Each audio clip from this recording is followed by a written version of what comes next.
How to replace the hose on your Dyson soft roller head. Now this one is for a V6, but the V7, 8, 10, 11 and 15 have the same hose.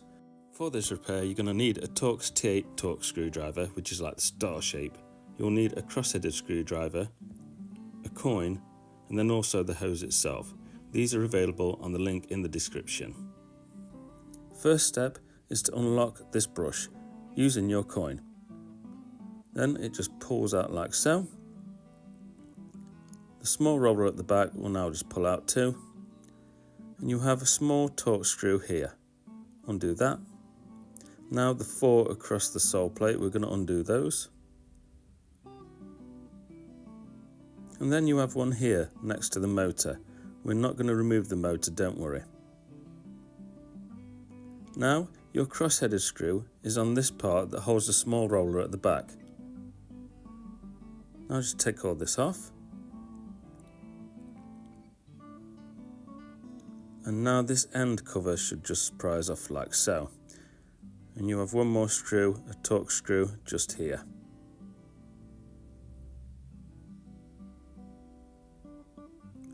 Now we can lift out the sole plate, and this is also a good time for cleaning this. And on this part here, on the connection, you've got 2 Torx screws, one each side.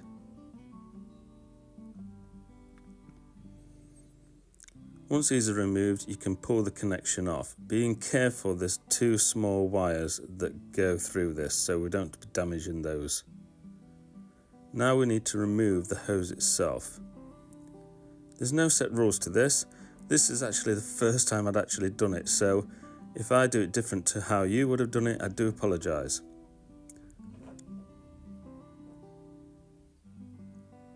So I've basically poked it through from the bottom and the top, put the connection to one side and then just pull it all out. As you can see, it's in a bit of a sorry state. Now the new hose, with no splits. Again, no set rules I presume to putting this in. I go through the way that I got the other one out. And then once I've got it through like that, I straighten up the connector and I'm just going to pull it through the top and then just try and get it to sit into position.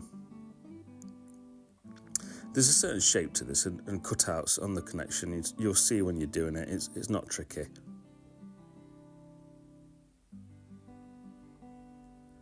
Once that's laid out like so, I'm going to put the connector back on because I don't want it to come out of position when I'm doing the bottom of the hose. So I'm careful not to trap the wires as I do this and then do up the 2 screws that I took out. Now we're going to fit the bottom part.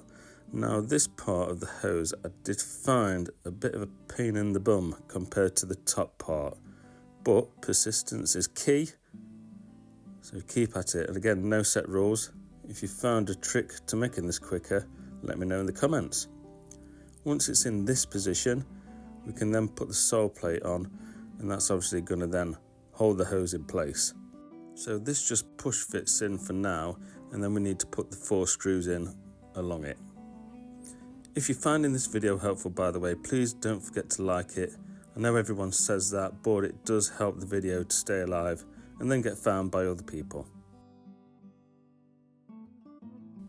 Okay, so once those screws are in, we're going to make sure that the sole plate is in perfect position, no gaps. And so that's held in place, we're going to just put in the screw on each end of the sole plate. So this one here, which is, believe the first one we took out earlier. Put that in, and then the other one on the motor end, just near the wires, there's another screw hole where this small screw goes.